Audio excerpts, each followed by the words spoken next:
You're on with Lauren Zayu for Unbossed, Unbothered, and Unfiltered, a show about what you say, how you say it, and what to do after it's said. We'll talk about communications and messaging blunders, successes, distractions, and what all of it means for you. Join me for a crash course in what you need to know in politics and issues driving the 2020 elections. Hello and welcome to Unbossed, Unbothered, and Unfiltered. I'm your host, Lauren Zayu. I want to open this conversation by saying initially this panel was gathered in response to the town hall style second presidential debate between President Trump and Vice President Joe Biden. However, after hosting a super spreader event for COVID-19, being diagnosed with COVID-19 himself and hospitalized, and a healthy portion of his senior administration officials being diagnosed with COVID-19, President Trump decided to not participate in a virtual debate with Vice President Joe Biden and instead hosted a competing town hall on another network. But for what it's worth, there's no reason to make a good panel go to waste. I'm really excited for this conversation, and I do think it will be a good one. Keeping that in mind, I would like to note that this panel is all male, and that's not an attempt to limit voices. Chalk it up to scheduling, and I will do my best to make sure that it never happens again. I do, however, think you're in for a treat and you'll really enjoy what they have to say. Keeping that in mind, I would like to welcome to Unbossed, Unbothered, and Unfiltered, Lawrence Hull, AJ Simonton, and Will Brummett. How are you? Good evening. It's a hot October. It's a hot October. Alrighty, if we just want to open up with who you are, what you do, kind of your interest in being here, we'll start with Lawrence. Sure. So my name is Lawrence Hall. I'm a global trade and compliance attorney here in Washington, D.C. So, CFIUS, export control sanctions, everything going on with TikTok and Huawei and the fight with China is like my, day-to-day, early mornings, late nights. It's a lot. Policy by tweet is a different sort of regulatory environment. We did not learn that in law school.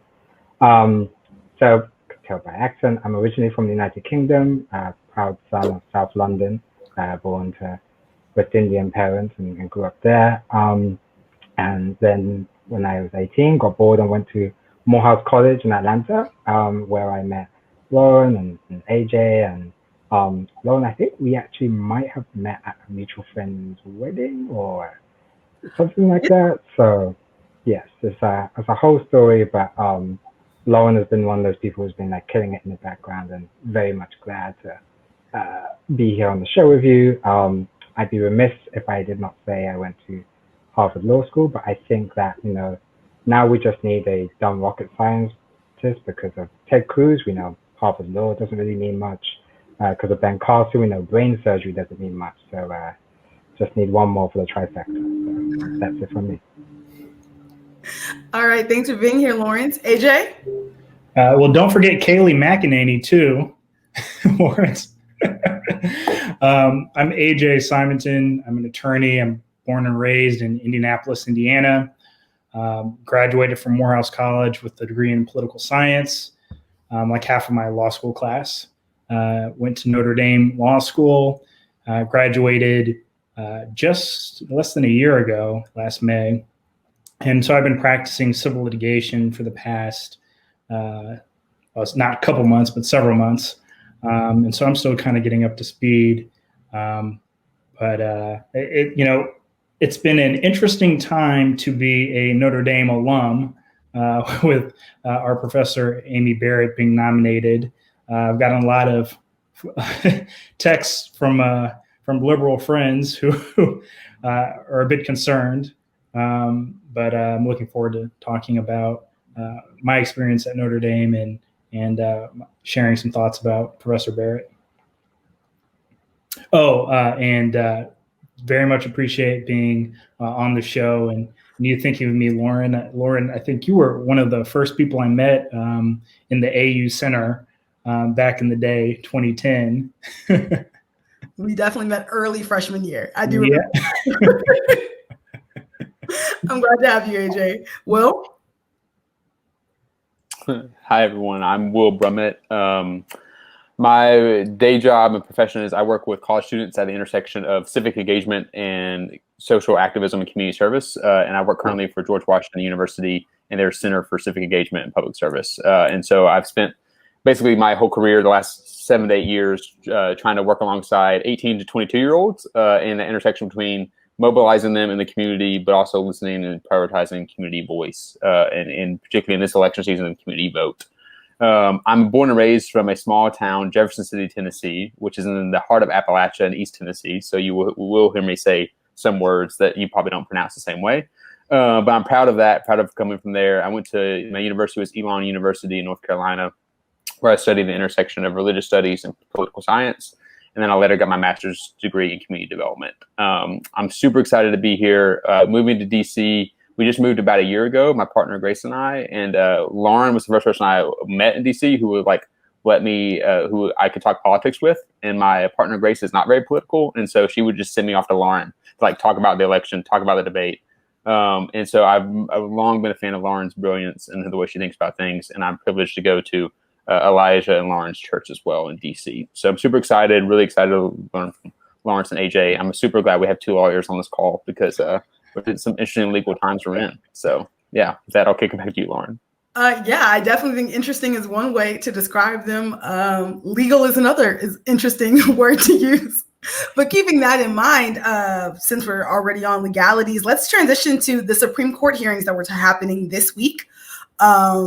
They, I believe, were Monday, Tuesday, Wednesday, and today. So even Thursday. Obviously partisan. Obviously, there were some issues, but I'm gonna kind of start with. There's been prior to even the hearings, there was this conversation around court packing, right? And because we have two lawyers on the call, I kind of want to take a second to say, one, what is court packing, if it's an actual thing? And two, is it the big scary monster that it's been purported to be? Well, first, I would like to say it's probably more of a political issue at this point than a legal issue. The Constitution provides for a Supreme Court. A lot of the ways in which the court acts is governed by laws that are passed by Congress, and so Congress can add justice or seats to the Supreme Court, and they can remove them. They just can't remove a sitting judge. And so at the Supreme Court level, there's been talks about adding to that body. And I don't like to use the term court packing, right? To me, we are talking about balancing the court, right? Because if you look back at who's appointed judges, it's been presidents who haven't won a popular vote. They don't have a mandate to govern. And, the most recent of which has been impeached. And so that certainly affects, I think, the legitimacy of the court and the ways in which it's perceived by Americans and citizens. Yeah. To follow on from that, I guess what we've seen, and I noticed soon-to-be Vice President Harris actually mentioned this at the vice presidential debates, is almost this idea of taking the idea of court packing beyond the packing, so to speak. So really seeing it as a spectrum of extra legal political measures that really affect the nature of the federal bench. Because when we're talking about the makeup of the Supreme Court and we're talking about the ability to dismiss justices and the fact that they serve for life as a supposed bulwark against political interference, I think now when we talk about court packing, you have to take into account all these other measures. And really the logjam that was the approval process of appointing federal justices, particularly through the Obama administration. And now what we've seen happen is that the federal bench, and I don't think it's controversial to say this, because I think the ABA would agree with me on this, is that you have, frankly, unqualified jurists on the bench now. who are making decisions.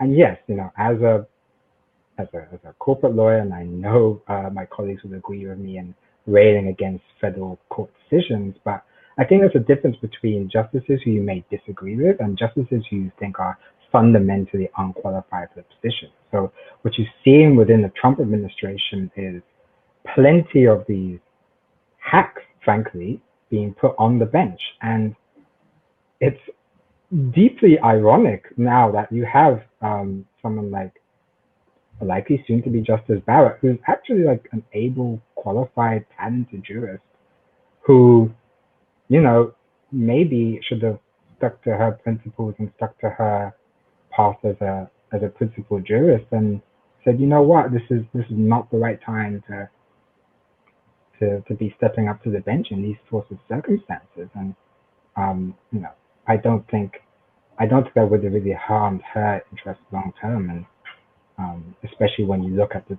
state of the federal bench and how appointments have been happening.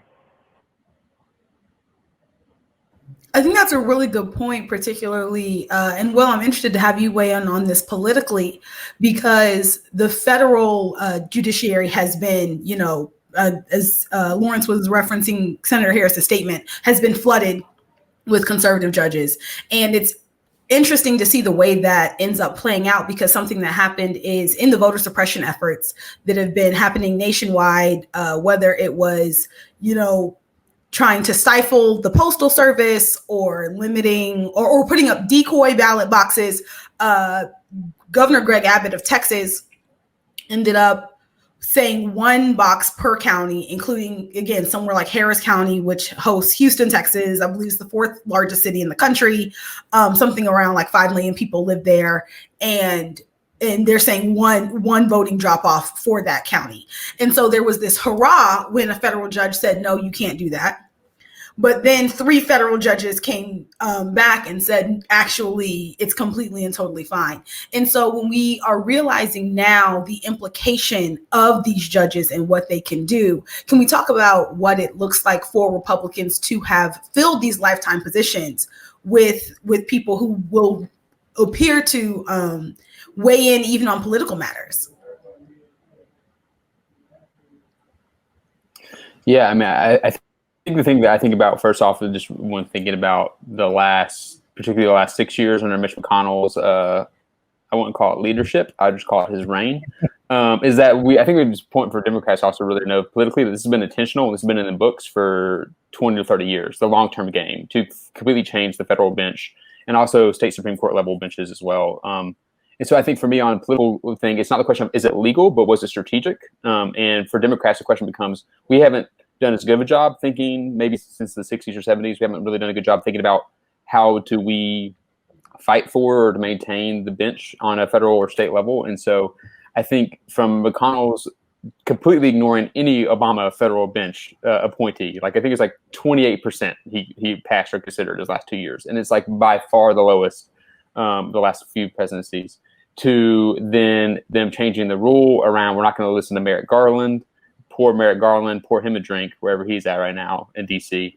But I think so now the question becomes, it's not surprising what they did politically, but the question for me now becomes if the Senate does flip, which it looks like it may, then what is the strategic and also the smart response for Democrats to play outside of the immediate short term? And so I think the question I have is for particularly Lawrence and AJ is, do you feel like court packing or court expansion or balancing the judiciary is a smart short-term or long-term move for the Democrats? Because I think ultimately, for me, the question becomes, if it's perhaps done too soon or too abruptly, would this lead to backfire? Just like Harry Reid's decision to get rid of the nuclear option ended up backfiring where we're at now. So I think for me, those are the things. Is like it's strategic, it's been planned, it's going. A power shift is now happening, and now the question becomes, what's the strategic move for Democrats? Or maybe strategy shouldn't be played. But anyway, I'd be curious what everyone else has to say. I mean, if I could just jump off, I mean, there's a whole thing about, little bit of animal cruelty. Like if you put a frog in water and then heat up the water, at what stage does the frog jump out and be, before it gets boiled? I think part of what happens here is that we have to recognize how broken rule of law is right now and how broken norms are right now. And so, ironically, even though it has spectacularly backfired, Harry Reid's move with the nuclear option was probably the right thing to do long term. And earlier actions like that, when Democrats recognized that norms no longer mattered, when it became, so you have this artificial idea of the neutral arbiter and the neutral Supreme Court and how to balance natural biases, how to balance that and move forward. And I think, as sad as that is, we are fast approaching a point where that equilibrium is going to be broken. There's only so many times where you're going to have a Chief Justice Roberts, look back at what the history books might say at his actions and take an unexpected jump across the line, the political lines on a 5-4. And so I think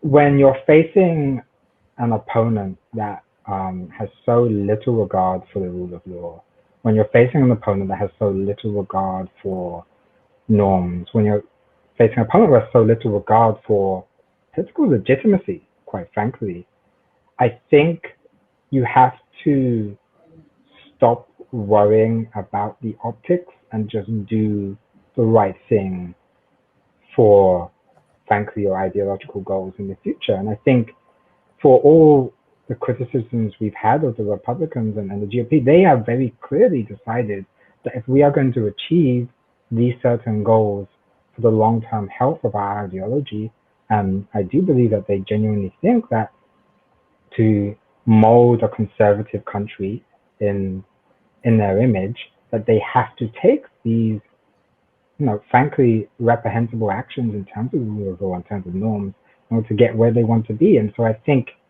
you can only play nice for so long. You can only tolerate intolerance for so long. And I think, frankly, I don't want to sound Trumpian here, but I don't think the media has done a good job at recognizing how broken the norms are. And so when you look at the debate, when you talk about court packing in the implicit derisive term, as the moderator, whose name I can't remember now, from the vice presidential debate, refer to it as if it just happens in a vacuum and it's not a response to something horrific. That's really upsetting. And the last thing is, this isn't FDR era court packing we're talking about here. This isn't a leftist conspiracy to get their way because some legislation you like is getting blocked by the Supreme Court. This is, we are sitting at what we hope is the bottom of the well here. How do we get back up and get out? I definitely want to take some time and talk about the norms that have been honestly eradicated. One, because I do think there is a great deal of conflating in the media and therein in the understanding of the general public of norms versus rules, right? So there's this, I think a lot of things that we were under the opinion, or I was under the impression were rules, were actually norms. And so when they did show up to be broken, there's also no disciplinary process in place. There was this our entire country has effectively operated on a gentleman's agreement, right? We just don't do that. And then you met someone who definitely does that. And so what do you do as a country when you're dealing with leadership like that? And I actually think it transitions really well into our second segment of Hold Up, in that prior to, the last 2 weeks, if it was 2 weeks, I'd never heard of an attempted kidnapping of a sitting government official, definitely not a governor of a swing state in an election year. And for it to have gotten as far advanced as the FBI to intervene, I imagine that public figures, maybe get threats for various things, but for the FBI to intervene and for them to say that this was a plot that was foiled in Michigan and in Virginia, both states that are really important to the election at large, two fairly high profile governors attempting to be kidnapped and done God knows what with is a violation of a norm and several rules, should be. And so I'm curious to know, like, first impressions upon hearing the news, and also what type of foreshadowing that could mean for election night and even in the days following, weeks following. Well, my quick thought is, and I don't have a lot to share on this topic, but was anyone really surprised? I remember hearing about this, and I'm just thinking I mean, obviously very terrible, and something that is disheartening as one who has high hopes for this country. But I mean, time and time again over the past 4 years, and I'll say even greater than the past 4 years since President Trump first started running for office, his behavior has been normalized, and his violent words have been normalized, and they have an effect.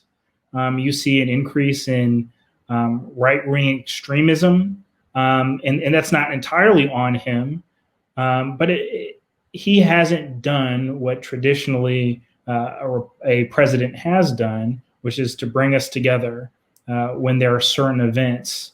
I mean, when you look back at the Obama presidency, there are certain events that occur where there's tragedy, but you also have the president of the United States speaking responsibly and urging cooler heads to prevail and for folks to come together. And so I think that's something that we're definitely missing. And it's unfortunate. I don't know how we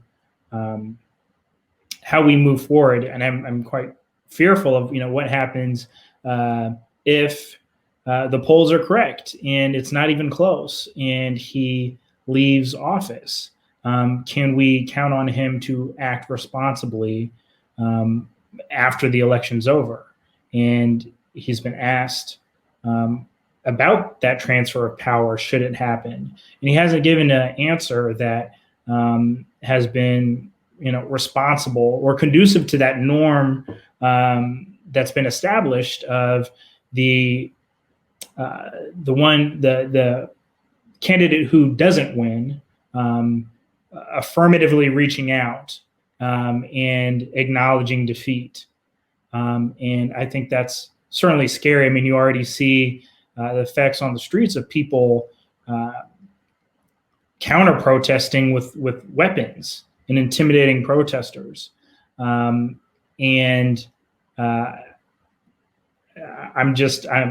fearful. I'm optimistic that America has had enough and that we're going to make the right decision on election day. But I'm also fearful of the backlash. And quite frankly, it's backlash from having the first Black president, I think, certainly has a lot to do with it. And this grievance politics is not going to end with Donald Trump.